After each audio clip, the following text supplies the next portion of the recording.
Hello and welcome to the Game Theory Podcast. I'm your host, Sam Vicini. We are presented by CLNS Media. Today on the show, we've got, making a return appearance, Pete Philo from over at TPG. He's the guy who runs Sports Tank coming up in New York in May. They do virtual scout school, which you can sign up for at any time. Pro Scout School, which is the big event in July at Summer League. Pete, how's it going, man? I'm glad you're making a second appearance on the podcast. Well, I'm happy to be on, Sam. It's always great to be back, and I appreciate you having me. Everything is great here. So, yeah, the reason I'm having Pete on is, for people who don't remember from the first time I had Pete on, Pete is the former director of scouting of the Minnesota Timberwolves. He's the former director of scouting of the Indiana Pacers. He's been around the NBA for 2 decades now, and part of what his expertise was going overseas and finding prospects, right? Would you say that's fair? Correct. Yeah, I was a director for much of my career in the NBA, and so I managed scouting staff. But yes, I definitely cut my teeth in the international game. So I thought Pete would be a great person to have on to talk about what is happening over in Lithuania with the Ball family. And wouldn't you know it, Pete decided yesterday to go on, a mini Twitter storm talking about it and what his experiences have informed and how his experiences have informed, his read and grasp on the situation. And I can't really imagine having a better person on in terms of, really understanding the way that league works and the way that professional basketball over there works. But before we do that, I do want to give Pete a chance to plug some of the cool stuff he has going on over at TPG. So, Pete, do you want to take it away? Sure. Well, thanks, Sam. We're really fortunate at TPG to have been around so many great professionals in the industry of sports, predominantly basketball. And, our Pro Scout School event in Las Vegas is kind of our foundational event regarding scouting and talent evaluation. And we bring a lot of NBA executives there, general managers, assistant GMs, scouts, directors, advanced scouts, coaches, and it's basically an event where we all get together and we share. We share ideas, we learn, and we connect. And it's a great event during the NBA Summer League in July. And we recently launched Virtual Scout School, which is for those that would like to learn online, content online. And we've also added the connecting factor there with some private forums that we do so that people can connect virtually that way. And we've seen a lot of success, and it's been a lot of fun. We do monthly quizzes as well as bring in industry experts for a monthly video chat. This month in particular is Pat Zipfel, a 22-year NBA advanced scout, was most recently with Thibodeau a couple of years ago in Chicago, and is very well respected around the league as one of the top advanced guys, if not the best. And he's seen everything you could throw at a coach from an advanced perspective, and he's going to do our video chat at the end of this month. And of course, Sports Tank is our signature event in terms of maybe popularity in overall sports, because we bring in the top sports stars from around the world to put them in front of venture capitalists and sports executives to look for funding and partnerships. And that's a lot of fun. You get to see the innovation around the world and what's next in the world of sports. Yeah, I mean, I can't recommend that enough. Anyone who's done it, gone to Pro Scout School or, has participated in Sports Tank, I've never heard anyone have a bad experience with it. And to be honest, I was talking to a current executive, we will call him, in the NBA about, how does one even go about getting a job in the NBA? I don't really know how to do it. And the best advice that he gave me was and I wasn't even looking for a job for myself, really. I was just, kind of asking in general. I was just like, how do you do this? I don't even know. And he was just like, you got to have friends. You got to know people who have hiring power. And this is a great way to connect with people that have that ability, wouldn't you say? Exactly right, and it's funny you say it that way, Sam. That's exactly the reason why we started the event. Those the 2 most common questions I got when I was scouting were, what are you writing down? What are you looking for when you scout a player? And the second one was, how did you get that job? And so I realized quickly that it's a pretty unfair routine, let's say, for people to get jobs in the NBA on the basketball ops side. And so it's still not easy, but you need relationships. You need to, put yourself out there a little bit. And the only way to do that is to get in front of people. And so we try to create that platform in Las Vegas, not only for that reason to connect, but you have to learn too. There's things you have to learn about scouting in order to speak the language a little bit and get into easier conversations with some executives when you do have the opportunity. Yeah, that's a really good point. That's something that I had to learn like very, very early whenever I just made fool of myself talking to executives early on. But let's talk about this Ball situation. So for people who are familiar, I'm sure everyone's familiar at this stage, LaMelo and LiAngelo Ball have gone overseas. They're playing for Prienų Vytautas, which is in Lithuania. Lithuanian basketball is an institution. It is one of the most basketball crazy countries in Europe. I think that you can see that by the fact that that's like a 3.5 million person country that consistently not only makes the Olympics, but succeeds. And I think that it's important to start with that point because that region as well as I think really anyone who's in the public sphere now. So I kind of wanted to just ask you, what was your initial reaction whenever you heard that the Balls were going over to Lithuania to play? Well, for starters, I wasn't surprised because I had figured that something interesting was going to happen. On the flip side, I was nervous because I know the level of play over there. It's really, really good. And I also knew that the thought process and the structure and the culture over there in terms of basketball and how basketball is taught, how basketball is played. And I had some concerns. Listen, I'm a fan of all players, and I'm a real positive guy. I always wish the best for everyone. I had another concern. I wasn't so sure if everyone around the family knew what they were getting themselves into. The 5 or 6 international, let's say, experts around the world, I had talked to them to see if they were contacted. None of us were contacted for even just for a little bit of advice. And what happens a lot of times, Sam, is I remember when Brandon Jennings went over to Rome. I was scouting at that time. I remember when Patrick Beverley went to Dnipro in Ukraine. A friend of mine coached him, Bob Donowell. And Brandon didn't play a lot.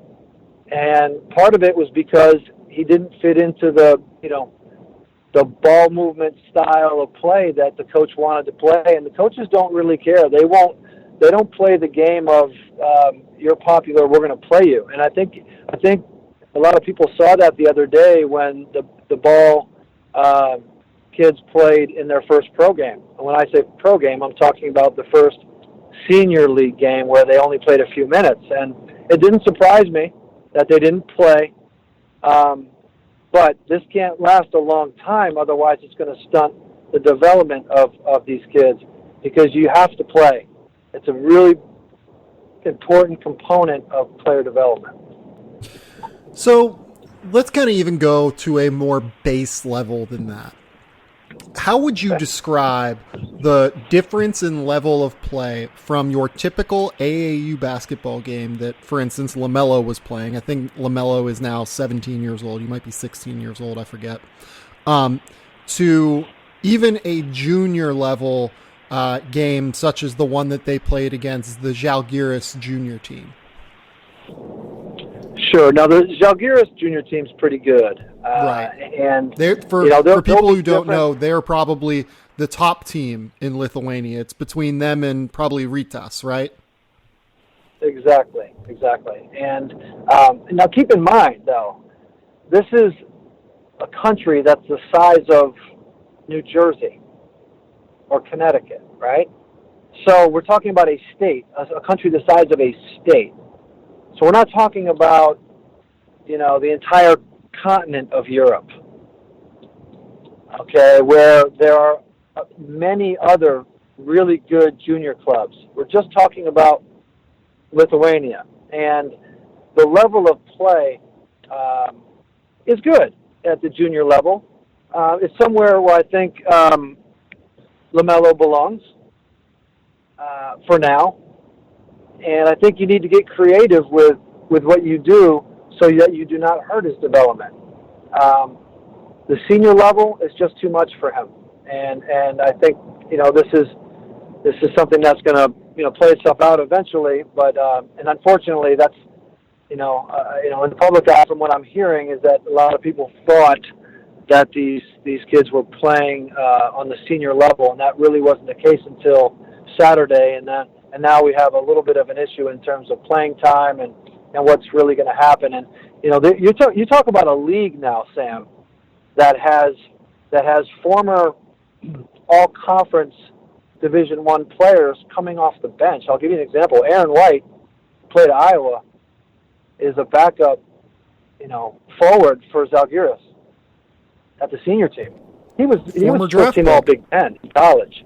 He was drafted, I believe, by the Wizards, maybe. Yep, that's right. You think he went like 50th? Right, sure. A former draft pick, and he's coming off the bench. Kevin Pangos is point guard. He was a really good player at Gonzaga.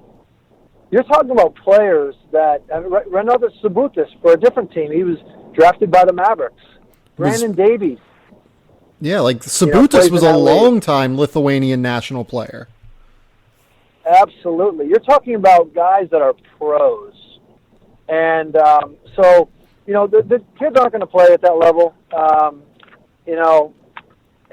Someone made a comment on the Twitter yesterday about, well, how can you judge? I want to address it because it's kind of important, because I'm sure people are saying this right now. How can you judge after one game? Well, the truth is they've been there for a couple weeks. They've been in practice every day with people on the pro team. It's very clear very quickly to professionals that have an eye and that coach and are doing this every day for a living that these guys are a little overmatched at the moment because of their age and strength level and experience level, and so they're not ready to play at that level quite yet. And trust me, I'm rooting. I'm rooting for things to work out the right way. I just don't think it's going to happen there. Right, and you're not saying that it will never happen for LaMelo, for instance. You're not saying that he can never be a professional basketball player overseas. Just how many 16-year-olds can legitimately go overseas and, find a role immediately? Like, it was a huge deal when Luka Doncic did that 2 years ago for Real Madrid. And now look where he is. Like, he is now, widely expected to be a top 5 pick in the 2018 draft. It was an incredibly big deal when Ricky Rubio did it back in, I guess that would have been like 2007 when he was like 16 years old playing in the ACB league. Like, it is incredibly difficult. You have to be the elite of the elite, top 5 level talent to play at that age at the highest levels in Europe. Absolutely. And you're right. I am not saying he'll never be a player. I mean, he's very young and has a lot of basketball and development left in his life. But now that he's basically forfeited college to play basketball because of signing a pro contract, it's going to be very tricky on how this development is done. Now, if this experiment fails in terms of playing at the senior level, I understand they've developed this, big baller league, big baller bland league, junior league for some junior clubs in the area, and I think that's great. I really do. Mm-hmm. I think that's probably what needs to happen right now, and then take the temperature of everyone at the end of this, experiment, and then evaluate where he is. Is he getting better? Is he improving? Where do we need to improve? Where should he go in the summer? Who should he be around? Where should he go next year? Because he's not ready to play at a senior level, and it's not fair to the kid, to be honest with you, at the moment, because you can't throw him in a senior league game. Last game on Saturday, the players that were in that game, I'm sure a lot of listeners won't know exactly who these players are, but the Lavrinovich twins, those guys were NBA prospects a few years ago. Now they're on the downside of their career, but they're 2 7-footers that can stretch the floor. they were looked at by NBA teams as free agents. I know because I was looking at both of them at one point. Simas Yasaitis, who is a former national team shooting guard. He's a 6'7" shooting guard. He was also on the NBA radar. He played in that game on Saturday. So these guys are they're bigger, they're stronger, they're faster, they're more experienced, and these kids just aren't ready to play at that level at the moment. Well, like even on their own team, like you look at Tomas Dimsha, like he was at Hoop Summit. He was a widely considered NBA draft prospect. I guess that was probably 4 years ago or something, right? Yes. So it's just an incredibly difficult situation there for the Ball family. I have two questions for you before I kind of move forward into something else. The first question is going to be, have you ever seen something similar?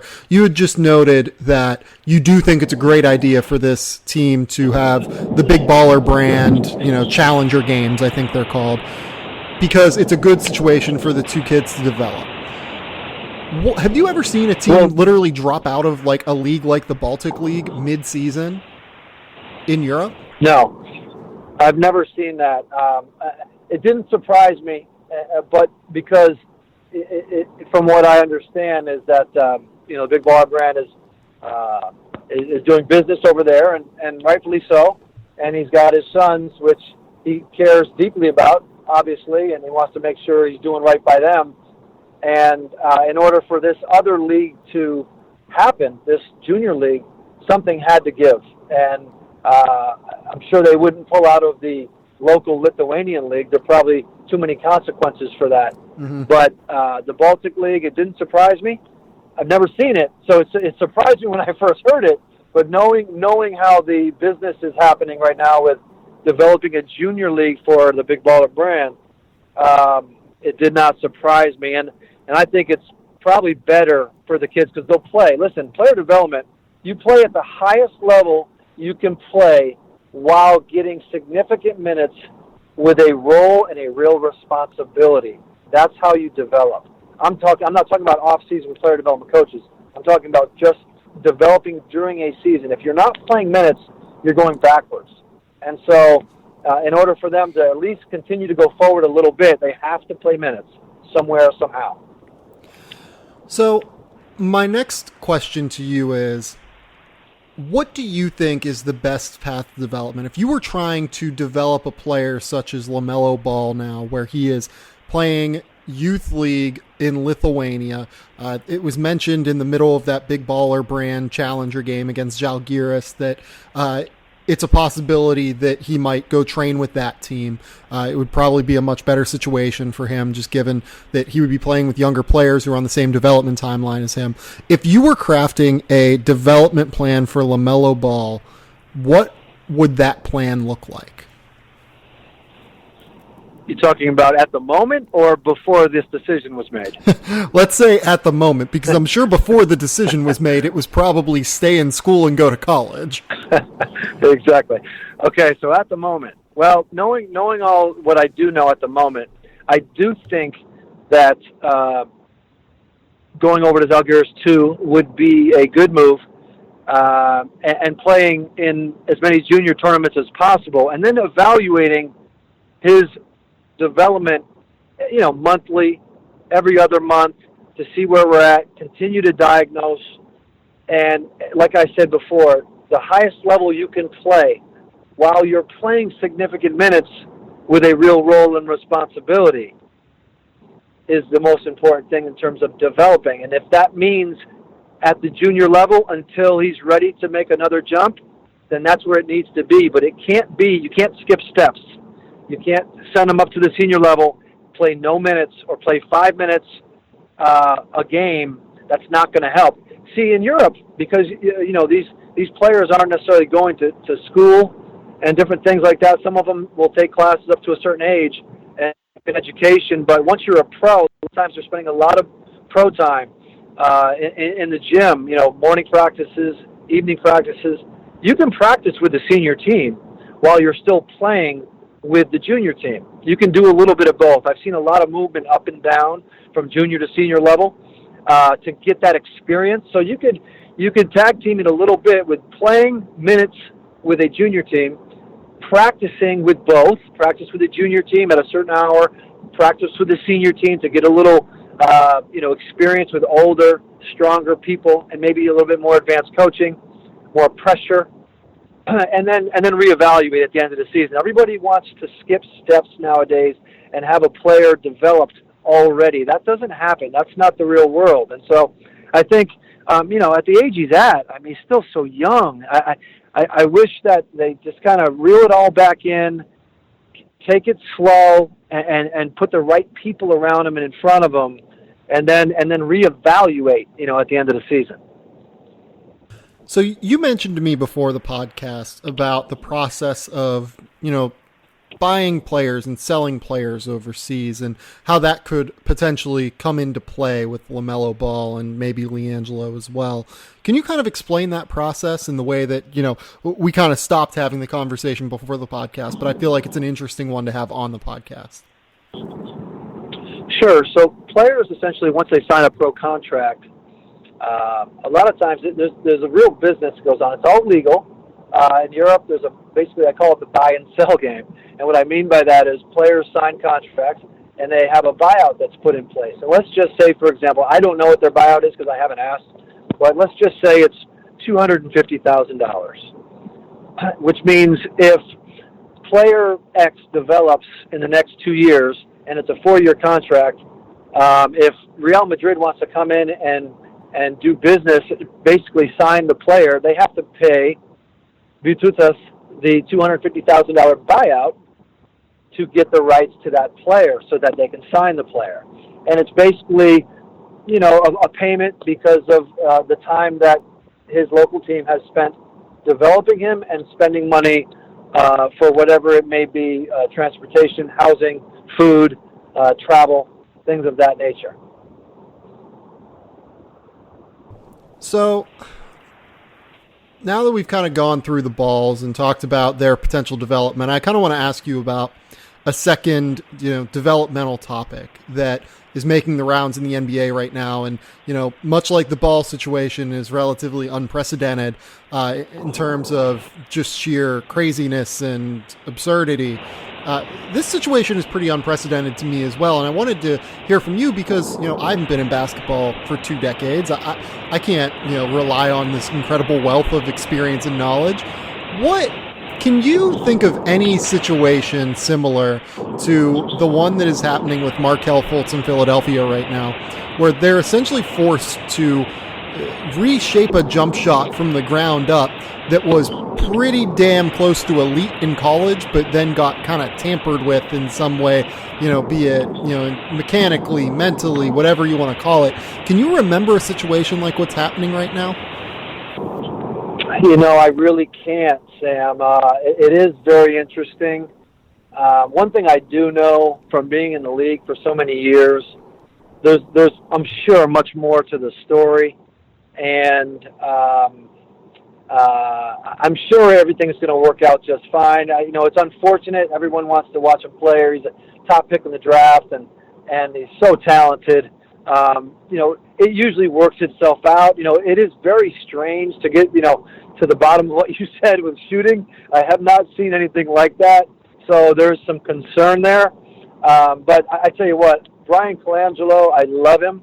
I've known Brian for a long time, from back in Treviso when he used to come over to the Eurocamp, and I think the world of Brian Colangelo. And so I'm sure Brian and his staff will do everything possible to figure this out.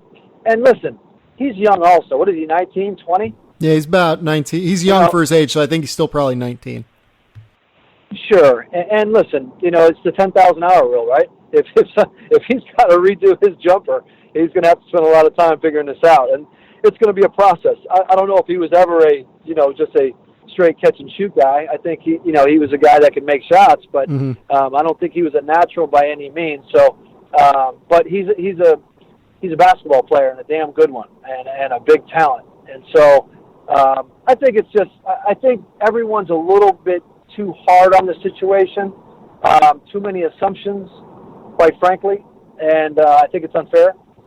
But because there's probably more to the story, and hey, if they want to protect it, they need to protect it. Who knows what else is going on? Maybe there's not much else going on. I don't know, but knowing what I know from my experience in the league is just probably a little bit more to it. And there's good people up there in Philly with a lot of excitement. They got a bright future, and once they implement this young man, I'm sure they'll be just fine. It really is crazy. Like, I certainly just know that, like, there has to be something else going on. Like, it can't just be as simple as this dude is, like he's not just broken. You know what I mean? It's just, that doesn't happen. So there has to be something else going on.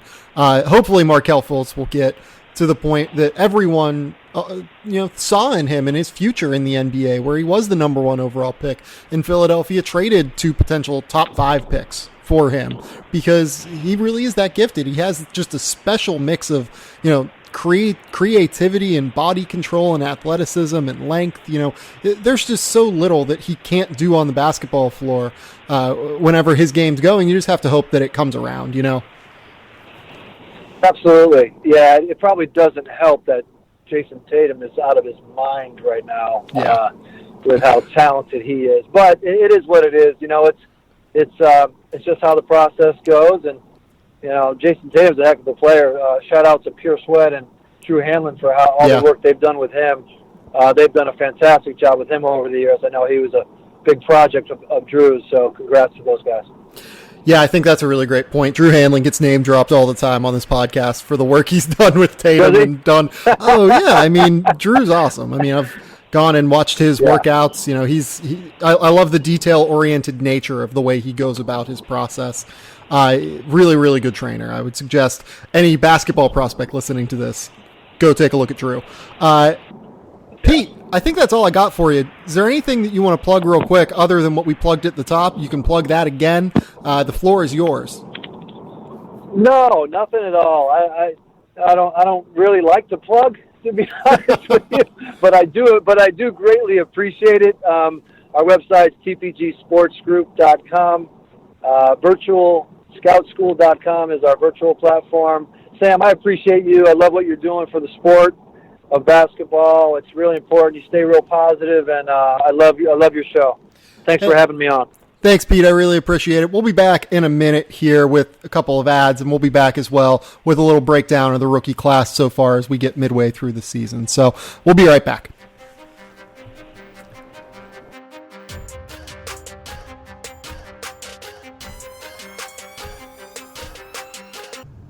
All right, we are back with the second part of our podcast here, and I've got good friend of the program, Cole Zwicker, on. Like I said, whenever we broke before, we're going to break down our top 5 rookie list. It seemed like just kind of an interesting angle to talk about. It was a nice connective tissue from the end of the Pete podcast into this one, because we could start with Markelle Fultz and then kind of go into what rookies we've been excited about seeing so far this year. So, Cole, how's it going, man? It's going well. It's been a fun Monday of college basketball. We, of course, had Duke, Miami, which was supposed to be really good prospect-wise. It ended up being kind of a disaster. And I've caught a little bit of West Virginia. Actually totally forgot that Golden State and the Cavs were tonight, so I didn't even record that. So that's kind of where the NBA, where I am as far as the NBA goes right now. Yeah, I'm so much more interested in, like, the rookies and the new stuff in the NBA than I am, like, at the chase for the top, Yeah, I'm with you 100%. I think at a certain point this season, you're going to start watching for kind of scheme matchups and all of that. But right now, I agree. I think the allure of the NBA is more of the younger guys. Yeah, and just watching TJ McConnell, like, ball out. That's probably my favorite thing to watch. And it's seriously among my favorite things to watch in the NBA right now. TJ McConnell going for 18, 6, and 8 with 3 steals and, like, 8 of 13 shooting. It's the best. TJ rules. So before we get there, I figure TJ McConnell is a good little place to jump off when discussing Markelle Fultz, because Markelle is going to have to unseat TJ, which is a hilarious statement in many ways, but also, probably Markelle needs to be a top 37, 35 point guard in the NBA to do that. And I'm not sure that a Markelle Fultz without any semblance of a jump shot is able to do that. So the reports out of Philadelphia, I don't know. Like, do you consider them positive? do you consider them positive just in terms of trajectory? Do you consider them negative in terms of what the fuck is going on? Like, I don't know. Yeah, that's basically where I am. Every time I say something positive in association with the Philadelphia report, the Philly fans just shut me down immediately. Like, they don't trust anything that comes out of that camp as far as having any kind of credence that you should put stock into. So I don't know. At this juncture, I'm just kind of detaching myself from the situation, and we're just waiting for Markelle to come back, not having any expectations about any of the reports, optimistic, negativity.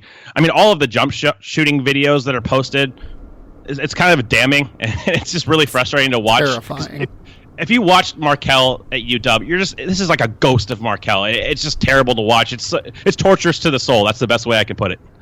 It's just so weird. Like, I can't remember a circumstance where, and I talked about this with Pete earlier, like, I can't remember an elite shooter just forgetting how to shoot. And I guess Markelle, like, wasn't an elite shooter, but he was a guy that could shoot off the dribble, he could shoot off the catch. Like, all of his point per shot numbers were very, very good. I don't know why he decided to fuck with his shot in any way, but, you know, sometimes that's the way it works, I guess. I don't know. It's a weird deal. I don't even know what to expect. The guys that we're watching right now are Kyle Neubeck. We're watching Derek Bodner. These guys have put out videos of Markelle Fultz every day, basically, it seems like. And, yeah, it's just not getting better, and that's scary. Yeah, the mechanics seem to waver, too. Like, he's bringing the ball across the left side of his face on some. Some he has, like, a wicked hitch in. It's like, literally, it's like a scene from Space Jam where everybody, like, gets their powers taken from them. I kind of feel like that with Markelle. Like, even the way he shoots, it's like he's not really even there. So it's just got to be patient and just waiting for the guy we saw at UW to come back, if he does. But I get a lot of people are like, is he still an impact player? You know, his handle is arguably his best tool, but his jump shot opened up his game. That was the most important element to his game. If he doesn't shoot the ball, he's not the number one pick. He's not even a top, like, 15 pick in this class, in my opinion. Yeah, so, like, the way that I put it was, it's like imagining, like, Charles Barkley. Like, you watch Charles Barkley take a golf shot, and he looks ridiculous, and, like, it looks hitchy and everything. Except imagining that Charles Barkley could swing like Tiger Woods, like, you know, last year, and he just forgot how to do that. It's impossible to me. I don't get it. It's just so frustrating across the board because you don't really know who to trust either. I found it hard to believe that Markelle would just overhaul his shot mechanics completely. Just why would he be instructed to do that? If anybody close to him is giving him that intel, it's like, what the hell are you doing? Even his form over Summer League, he definitely rejiggered it. It wasn't the same as UW. It got a little lower and it got a little bit farther away from his body. I have no idea why the mechanics changed. Again, it could be injury. We just don't have enough good information right now to make a sound decision on it.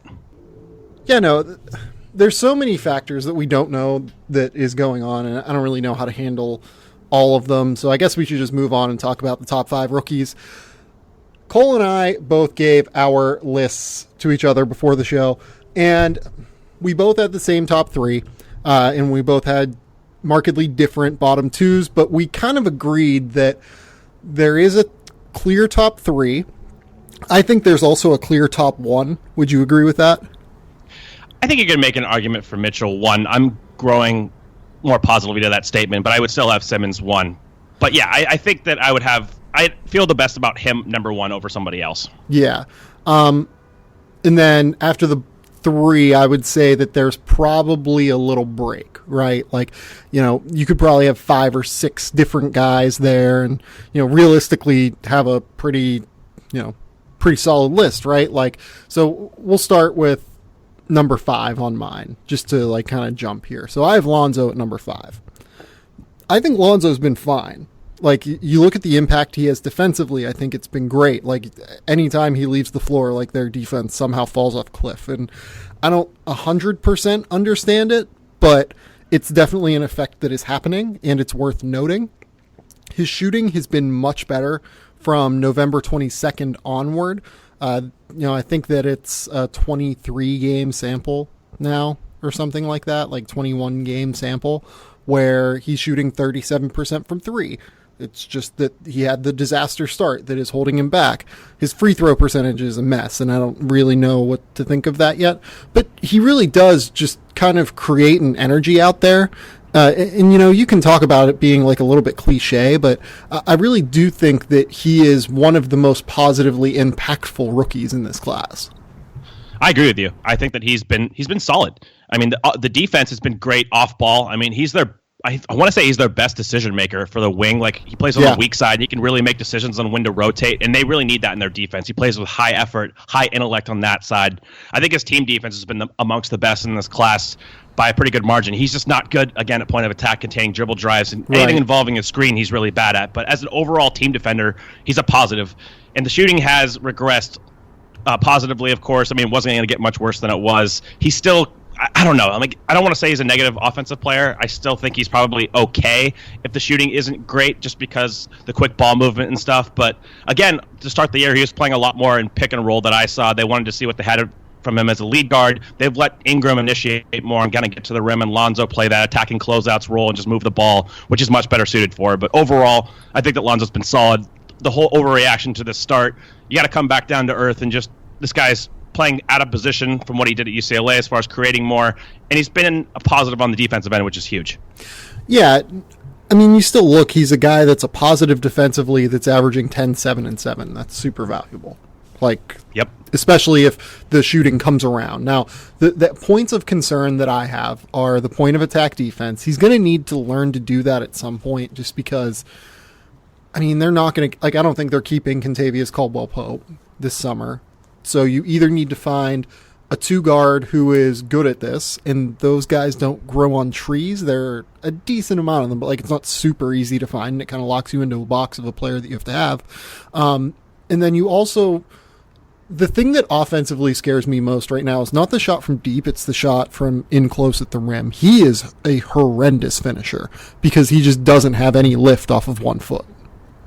Yep, and we've gone over this many times before. This is kind of what made us more skeptical of him as a prospect, is just how he profiles scoring the basketball on ball.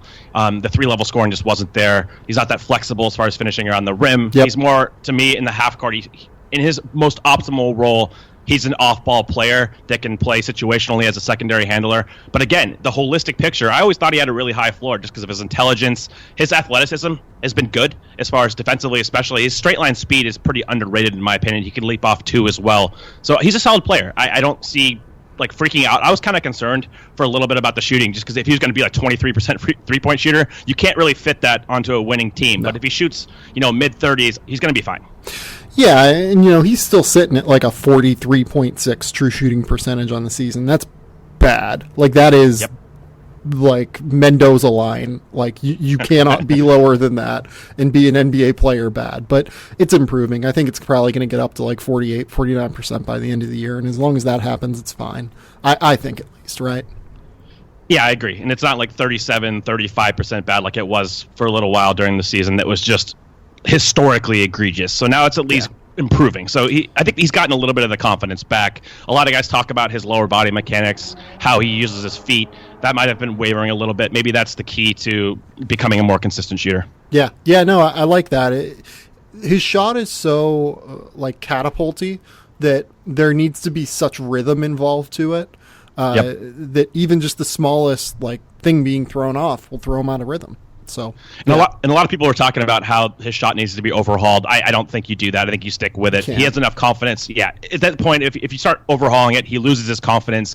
And again, that was something he was really confident at UCLA as a shooter. Like, he wasn't disregarded the way he's been at the pros as a shot maker. Like, guys had to stick with him because he would pull up from or off the catch, off the dribble. He could shoot 30-foot shots, and he was always decisive with those. So if he gets that back, I think he'll be fine. Yeah, I agree. Cole, give me number 5 on your list. I have Lonzo's teammate, Kyle Kuzma. The defense, I'll just start with that, has not been great. I mean, I think I've seen him defend for good stints, for like a quarter and a half against the Warriors where, his switch defense was good. Mostly off-ball defensively, just hasn't been there. He's not super physical on the interior. But just as a scorer and as a shooter, I mean, he's I think like last time I checked, he was high 30s from 3. His scoring is translated immediately. Like, he can get baskets off ball. He doesn't have to utilize possessions. He can attack closeouts with the best of them. He has incredible touch around the rim on floaters. He can score from a variety of angles in that capacity. So just assessing value in the sample we have thus far, I think his scoring has been one of the best traits for this rookie class. Yes. So Kuzma's a tough one. So I did not have Kuzma on my list. So, like, I would imagine that Lakers fans are probably going to call me crazy, right? Like, the fact that, like, I would have Lonzo ahead of Kuzma.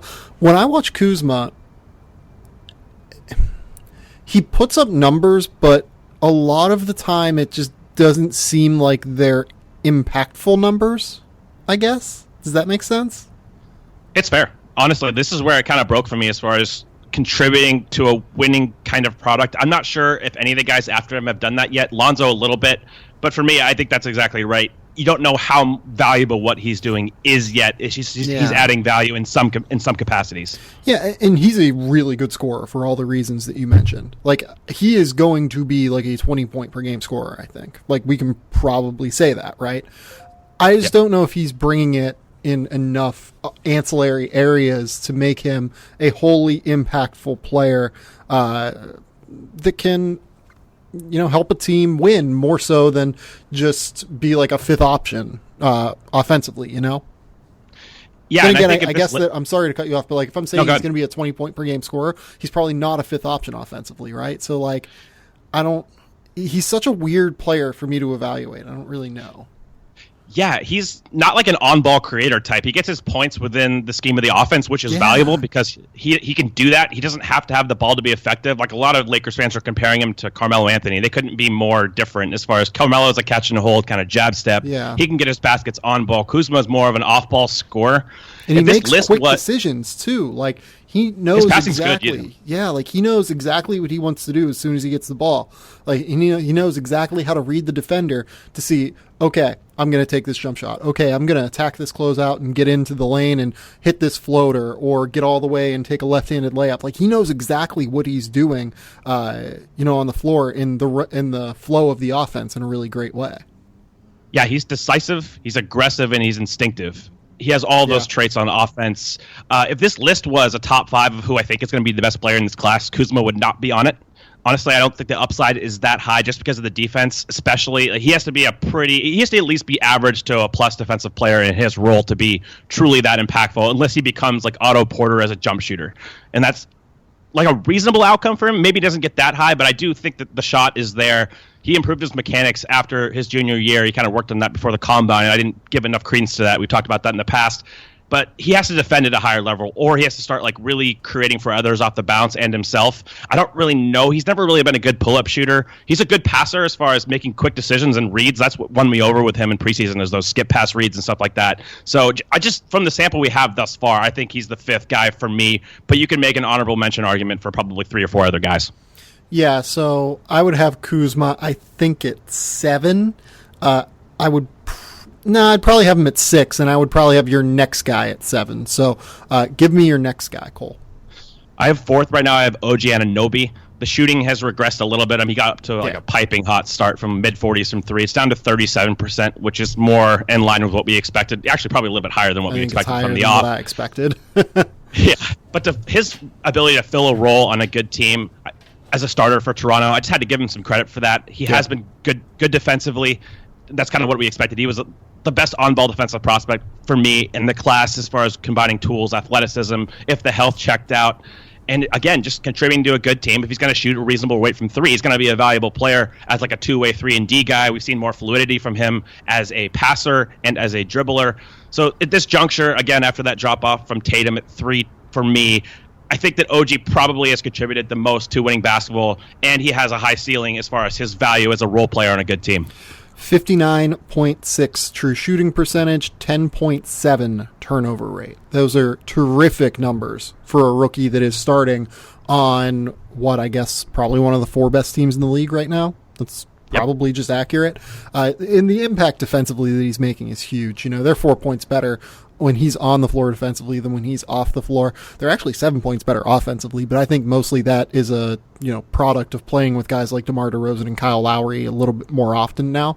The defense, though, I think is real. He is legitimately just an awesome help defender who uses his length really well and really instinctively to close down spaces. He knows kind of how to whenever he's on the weak side, he knows how to stay in between 2 guys and kind of cut them off defensively a little bit with his length and make it so that he's kind of defending two guys at once on that weak side, and it forces or it allows Toronto to just kind of crowd the strong side a little bit on the ball. Absolutely. And I think that's a lot of his allure, too. I mean, he wasn't a super high-level team defender at Indiana. I thought he was better on ball. Yeah. Some of that was probably injury-related later in his career. But just looking at what he's done as like a two-way guy, how many teams would kill for a player like this? I mean, they're so valuable, especially when you have those primary creators like Toronto has. That's why he's in such a great situation. You see the high efficiencies because he doesn't have a high offensive usage burden. Like, they have two primary creators on the perimeter, and Kyle Lowry and DeMar DeRozan. He can kind of just fill a role offensively and then exert a ton of energy defensively. And that's kind of exactly what I wanted for him, was a situation that he could be more of a 3-and-D prospect and just really thrive at that. So, yeah, the reason that I didn't have him as high as you did, I had him at like 19 or 20 or so on my board, is the offense. Like, I still don't know if I see a super high ceiling offensively for him. He's doing a little bit more creating with the ball than what I thought he was capable of. His passing has been a little bit better, but it's still all so low usage, and he still gains and garners like zero attention defensively. You know what I mean? Yeah, he's not a gravitational force off the ball, but if he makes 37% of his threes, he's still going to have some value. I don't think he's ever going to be a pull-up shooter, so that kind of ends the conversation as far as his on-ball creation upside, just because I don't see him being Kawhi Leonard. Of course, not Kawhi Leonard, but you know what I'm getting at. It just doesn't really have that pull-up aspect to his game. He's more just an attack closeouts guy, but if he can do that, I mean, he has explosion. He can really finish off two, especially, even off one. When he just elevates, he's a really good athlete. He's fast, and if he's going to dribble well enough in straight lines, and he's looked easily capable there, which is like my biggest area of concern because he was so clunky with the ball in Indiana. If he can do that, I mean, he can fill a role in a good team. So my number 4 was Lauri Markkanen. He's just averaging 15.5 points on above average efficiency right now. He has a 55.6 true shooting percentage. His shooting lines aren't incredible, but he gets to the foul line a relative amount, not like a ton. I think he's averaging probably something like 4 maybe free throw attempts per 36 minutes, which is fine for a big guy that's like a stretch guy like that. He's comfortable attacking closeouts, really super high level shooter. I wasn't exaggerating in the pre-draft process whenever I said I think he's the best 7-foot shooter prospect to ever enter the NBA draft. He's shown that so far. He is just a polished, fluid scorer who looks like a real game changer kind of for Chicago, I think. Yeah, the shot diversity. I mean, they run him off down screens. They use him really well. In my opinion, Chicago gets killed a lot, but Hoiberg actually has the personnel now to kind of unleash these players. They put him on the weak side and pick and roll, so you can't help off of him. They do this one play where he sets a screen, or I think Lopez sets a screen and then sets a down screen for Lowry. He pops up. It's a 3. Really valuable stuff. I mean, the shooting part was always there. I don't get why people were kind of suspect about that. He was clearly an awesome shooter. He had shot diversity off screens at college. And how many bigs can run off a screen like he can and plant quickly and shoot? There's a handful, like Porzingis, like that. It's not a long list, and he's already proficient at that. I think he was the quickest. Somebody tweeted this today, the quickest to 100 makes from 3 in NBA history, something like that. I'm not sure if that's precisely right, but I'm pretty sure I saw that earlier. Yeah, and he's looked more athletic on the court as far as he's had some emphatic dunks. Defensively, he's been better in space than I expected. I still think he's probably a little overrated there. People are like, oh, he's a switch guy. He's not a switch guy, but he's capable in space. Yeah. He's also allowing 66% at the rim last time I checked. So that was my biggest issue with him right there, is the rim protection just wasn't there. Guys can explode right over the top of him, through him. He's not overly physical. He's rebounded better than I thought he would, but I think some of that is the Robin Lopez effect because he really boxes out. We saw that ancillary effect on Porzingis, but I've been impressed with Lowry. I think that the allure with him was always he could come into the role. He could come into the league and fill a role immediately. He was a polished offensive player, and he's done that. How insane is it that the Lopez twins are still only 29? That is crazy. They are not even 30 yet. We still have probably 6 more years of the Lopez twins. I love those guys. I heard a Disneyland story about them one time. It was just fantastic. So with Markkanen, all of the reasons that you just said, I am a big fan of what I've seen of him. I think that the ability to come off of screens the way that he can, It makes me, and the ability to switch a little bit more than what we thought. Like, he's not a switch guy, but he can do it for 2 or 3, strides and then end up recovering back to his man. Like, he can actually do some decent stuff in pick and roll coverage. It makes me wonder if you can play a true 5 next to him. Yeah, and I think you're going to have to probably because of the defense, but I think you can. I think you're getting enough. You're definitely getting the shooting. The playmaking, he's shown a little bit there as far as a passer, ability to attack closeouts, but he can really shoot off the dribble too. That's something that a lot of bigs don't also have. Like Ryan Anderson isn't that kind of pull-up threat. He's more like a post guy and then a catch-and-shoot guy. Lauri has shot diversity in rare ways. He's not Dirk as far as that kind of, you're going to throw him the ball in the mid-post, and he's going to shoot like a one-legged fadeaway. I don't think he's that fluid, but he does flash ability to kind of score over switches, and that's going to be big for him because it's not like Chicago has super dynamic guards. Dunn's played better this year, but you're still not really quivering, switching a big onto him and just sagging off and making him shoot. So if Lauri can show the ability to beat mismatches, that helps them a lot. So our number 3 and number 2 are flipped, right? I have Donovan Mitchell number 3, Jayson Tatum number 2. You have Jayson Tatum number 3, Donovan Mitchell number 2. Correct. Let's start with Mitchell. I think is a better place because he has been so vastly different from what we saw at Louisville. Right. He is a full stop shot creator who is now totally opened up on the floor because he can just kind of knock down threes now. He's shooting 35% on 6.5 3 attempts per game. He's shooting well enough in the lane, I would say. He's still more of a 2-foot leaper. He is capable of the spectacular because he's so explosive and has such good body control. But I'm a little bit worried there. For a guard that slashes as much as he doesn't get to the foul line a crazy amount. That's a little bit scary, and he's still not necessarily a great passer. It makes me think you're probably going to want to play a true point guard next to him. Having said that, it's impossible to not be impressed with what you've seen of him on the whole. He's just so good at using his jump shot now to create and get into the lane. I never saw him as like a 28 usage guy entering the league. I didn't think that would be his role. I thought he'd be more of like an Avery Bradley type, and he's really done a lot more on ball. I pretty much echo across the board what you said. The shooting, he definitely had better mechanics than what his percentages were at Louisville. I think that was pretty obvious, but some of the elements of his game, like his slashing game, still probably isn't to the level it needs to be at to get like Dwayne Wade comparisons, who I just think was a better finisher than Donovan is. But he is showing flashes of being this all-encompassing lead shot creator. It's within his realm of outcomes. I'm not sure if it's likely or not, but even if he doesn't become that, he's shown proficiency as a shooter and a scorer to where he can create his own shot basically whenever he wants to with his athleticism. We've seen what the NBA space has done for his game. He's passed well enough, he's dribbled well enough to where it's conceivable that he's one of the 2 or 3 best creators on a really good team. The defense probably hasn't been there as consistently, but again, I think some of that effect is the usage on offense and just his role. I think he profiles well as a two-way player. And yeah, I mean, it's hard not to be impressed just with his character. His rate of development has been obscene. And that's kind of what you look for as players on the rise. And he's definitely shown the acumen watching NBA tape. He's translated super well to the NBA game. So we're on the same page in saying that we think Donovan Mitchell is going to be a multi-time All-Star, right? Yes, we did a redraft episode, a podcast recently, and I said that I think he's the best player in this class right now. I'm not sure if that's going to hold true. We don't know about Fultz and everything, but I would take Mitchell over everybody else right now. Oh, wow. Yeah, I'm not quite there. I would still take Jayson Tatum over him, so let's talk about Jayson Tatum here.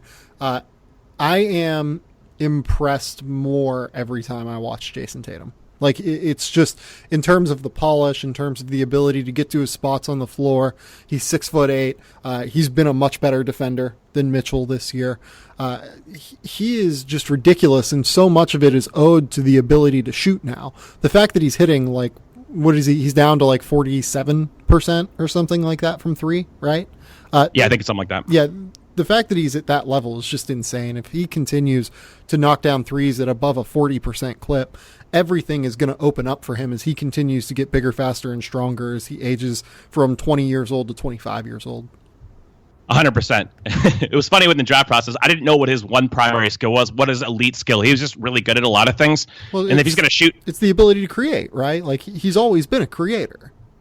Yeah, I just don't even. Is that really even been his role this year? He's been more of like an ancillary player. Like he does create when he has to, but most of that's off closeouts. He's been killing off closeouts. He's so good with those long strides. He's fluid there. If he's going to be like a go-to scorer type in time, I think that's within his realm of outcomes. But I'm not sure if I'm comfortable enough projecting that necessarily as like a certainty. I think right now, what you can be certain about is he fills a really awesome role on a good team. And that's something that as a baseline is really high baseline for him. Yeah, it's really hard to do that. What I would say about his creative ability is he's always been most impressive to me creating off of, spot up situations where he literally has the triple threat option available to him, right? Like he can pass the ball. He can knock down shots now. He is incredible at using his handle to create space. He has those long legs and long strides where he can create separation on step backs. His long strides allow him to get angles that other players can't going toward the rim. He's a really impressive creator to me. I always bought that. Like I always thought he was going to be a 20-point per game scorer. It was just, how would he do it? How efficiently would he do it? How much would the jump shot come along? And now that the jump shot has come along, it's really hard for me to, think of him as anything other than a future multi-time All-Star. It's fair. I mean, there's nothing to really go against what you're saying. I'm not sure if he's a guy you throw the ball to with the game on the line against Kawhi Leonard or something. He's going to get you consistent baskets. When you start talking about the highest levels of play, when you start projecting that, I'm a little more uncertain, even though he does have really good shake out of triple threat. That's something I always liked about him, is the jab steps really do create space. He has the long strides to get to the rim. Not a crazy finisher with lack of explosion, but he's been better there than I think I've expected. Yeah. So at the bare minimum, you're talking about a two-way guy. If he's going to play this kind of role that buys into a team construct, really moves well without the ball, has been a lights-out shooter. Last time I checked, he was like 96th percentile on uncontested catch-and-shoot threes in the half court.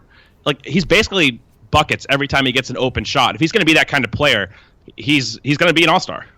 The off-ball movement is something that I didn't mention, and I'm glad you did, because it's been really, really impressive this year. He is finding ways to create space off the ball for himself in ways that he didn't really, do at Duke. Also, I think Duke's construct kind of held him back in that regard. They didn't have a crazy amount of floor spacing last year, and it made it difficult.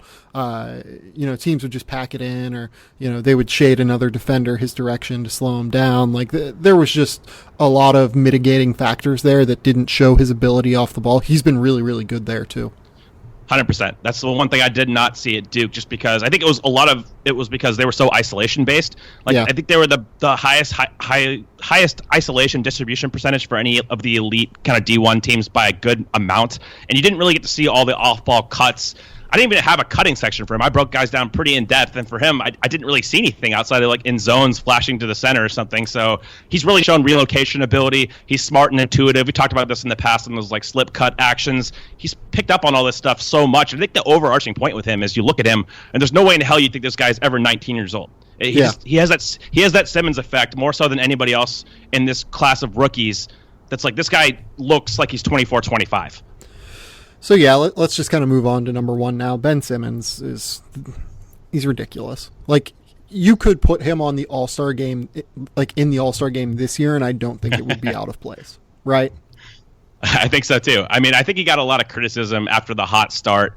I didn't see this patch of games where he wasn't aggressive and he was just deferring a lot, and people came around to the idea, he definitely needs a jump shot. I don't think so.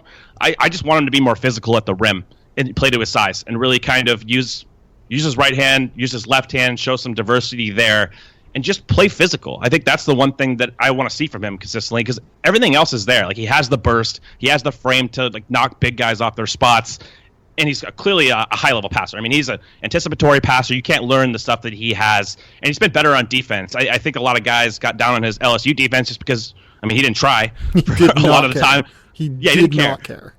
But he's a guy that when you broke down the individual film, like when he was engaged, guys don't get around him. He's athletic as all hell. So as the primary initiator quality, he does have issues. Biggest issue for me is his finishing upside, and he obviously has the lack of a threat of a shot. But if you're ever going to design somebody to be that kind of mold of player, we haven't even seen the versatility really to his game yet, being used like the screener, the roll man, diving and stuff, because they just don't have the guard dynamism right now with Fultz out. You're going to see a lot more versatility, I think, from him. So yeah, like Ben Simmons had that 4-game stretch where he averaged, I want to say 11 a game or something, and 6 assists, and wasn't like super duper impactful by his standards. But it's just weird to me to think of this guy as a rookie who is going through the dog days of his first season for the first time. Like, he's going to have a stretch where he has bad nights. Over the course of his last 4 games coming into today, he had 12 and I think 8 or something like that today.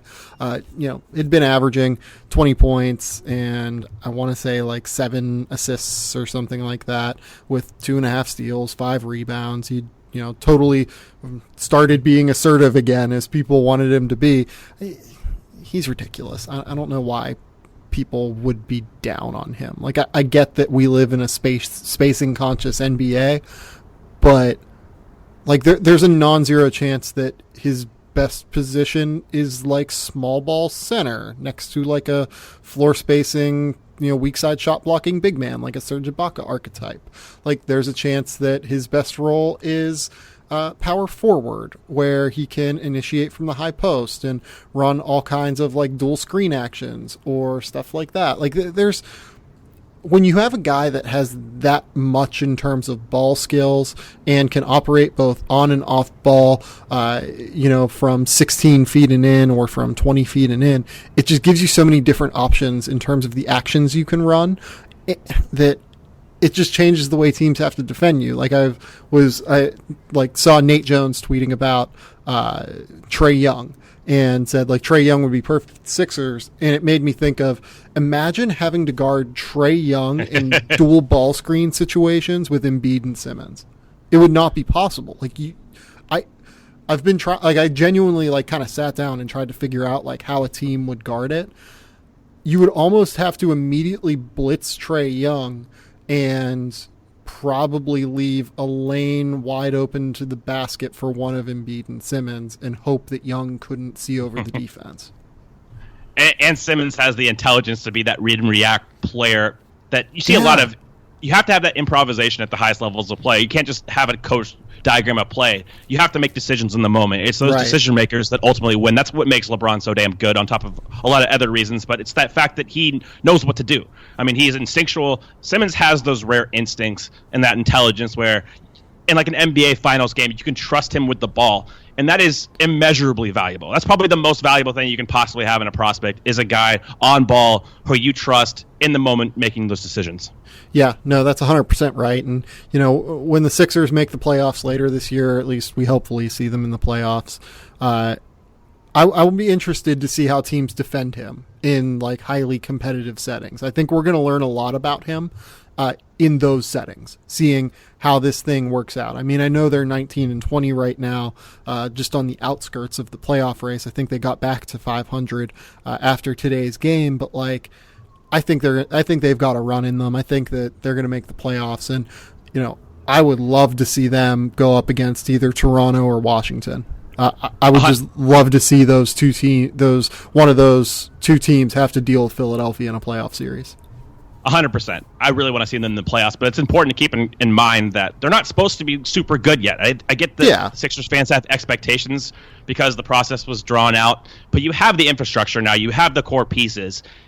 They're not supposed to be competitors and compete for a championship when Embiid's 23. Simmons is his rookie year. This is going to take a little bit of time to iron out. If they make the playoffs this year, I know the East is terrible, but that's a pretty big feat because young players don't usually win in the NBA. So getting them in the playoffs would be awesome.